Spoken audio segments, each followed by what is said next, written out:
Chennai shopping mall Aadi blockbuster KG sale. KG చీరల ప్రారంభ ధర కేవలం 150 రూపాయలు మాత్రమే. కొన్ని ప్రత్యేక చీరలపై రెండవ చీర కేవలం 9 రూపాయలకే సొంతం చేసుకోండి. విద్యార్థులకు ప్రధాని నరేంద్ర మోదీ క్షమాపణలు చెప్పాలని కాంగ్రెస్ అగ్రనేత రాహుల్ గాంధీ డిమాండ్ చేశారు. ప్రధాని ఇంటి వద్ద ధర్నాకు దిగి అరెస్ట్ అయి విడుదలైన తర్వాత రాహుల్ కేంద్ర ప్రభుత్వ తీరుపై తీవ్రస్థాయిలో మండిపడ్డారు. దేశంలో పరీక్షా విధానం, విద్యా వ్యవస్థలో సంస్కరణలు చేయాలని కోరారు. నిరసన తెలిపే హక్కును అణచివేసే అధికారం ఏ ప్రభుత్వానికి లేదని ప్రియాంక గాంధీ స్పష్టం చేశారు.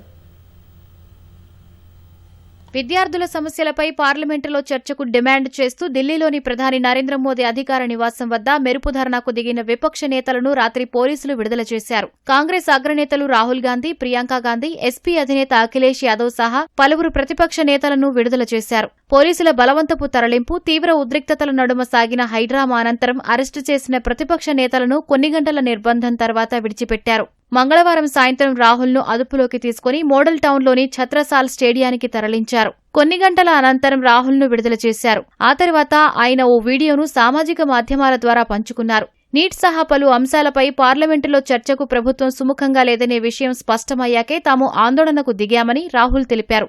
విద్యార్థులపై పోలీసులు లాఠీచార్జి చేయడాన్ని జాతీయ స్థాయిలో ప్రజల దృష్టికి తీసుకెళ్లడమే తమ ప్రధాన ఉద్దేశమన్నారు. విద్యార్థులపై జరిగిన దారుణానికి ప్రధాని మోదీ వారికి క్షమాపణలు చెప్పాలని రాహుల్ డిమాండ్ చేశారు.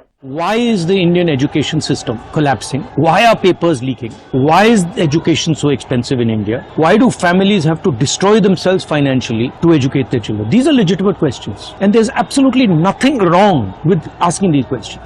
Students की मांगे हैं, पहला धर्मेंद्र प्रधान और अमित शाह का रेजिग्नेशन, दूसरा की स्टूडेंट्स को जिन्होंने मारा है, जिन्होंने ह्यूमिलिएट किया है, उन पर एक्शन लिया जाए और जो भी स्टूडेंट्स पर केसेस हैं उनको हटाया जाए. पूरी ऑपोजिशन चाहती है कि ये जो इशू है देश का सबसे बड़ा इशू है, इस पे लोकसभा में, राज्यसभा में डिबेट हो और हम अपनी बात रख सकें. मेरा मोदी जी से एक सजेशन है, एज एलओपी जो आपकी सरकार ने, आपके होम मिनिस्टर ने किया, उसके लिए आप देश के स्टूडेंट से माफी मांगिए और जल्दी से जल्दी एग्जामिनेशन सिस्टम और एजुकेशन सिस्टम्स पर रिफॉर्म शुरू कीजिए. మరో కాంగ్రెస్ అగ్రనేత ప్రియాంక గాంధీని అరెస్టు చేసిన పోలీసులు మందిర్ మార్గ్ పోలీస్ స్టేషన్ కు తరలించారు. ప్రియాంకను కలిసేందుకు కాంగ్రెస్ అగ్రనాయకురాలు సోనియా గాంధీ అక్కడికి వెళ్లగా తొలుత ఆమెను లోపలికి పంపేందుకు పోలీసులు నిరాకరించారు. ఆ తర్వాత కాసేపటికి లోపలికి పంపారు. కాసేపటికే ప్రియాంకను పోలీసులు విడుదల చేశారు. నిరసన తెలిపే హక్కును అణచివేసే అధికారం ఏ ప్రభుత్వానికి లేదని ఈ సందర్భంగా ప్రియాంక అన్నారు. విద్యార్థులతో కలిసి పోరాడతామని తేల్చి చెప్పారు.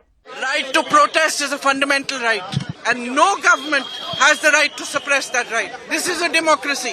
This is a democracy which belongs to the people. It belongs to the youth. Parliament belongs to the youth. We are elected by them, and we cannot continue like this without a discussion. We cannot continue without change. We cannot continue ignoring them.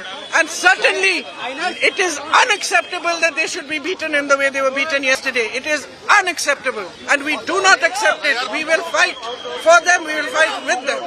Samajwadi party అధినేత అఖిలేష్ యాదవ్ సహా మరికొందరి విపక్ష ఎంపీలు, నేతలను Kingsway camp police station కు తీసుకెళ్లి అనంతరం వదిలేశారు. పంజాబ్ మాజీ సీఎం చరణ్జీత్ సింగ్ చన్నీ, ఎంపీలు కొడికున్నిల్ సురేష్, సుఖ్జిందర్ రంధావా తదితరులు అరెస్టైన వారిలో ఉన్నారు. అటు తమ నేతల అరెస్టుకు వ్యతిరేకంగా పలు రాష్ట్రాల్లో కాంగ్రెస్ పార్టీ ఆందోళనలు నిర్వహించింది. మధ్యప్రదేశ్, ఉత్తరాఖండ్, ఉత్తరప్రదేశ్, కేరళలో నిరసనలు జరిగాయి.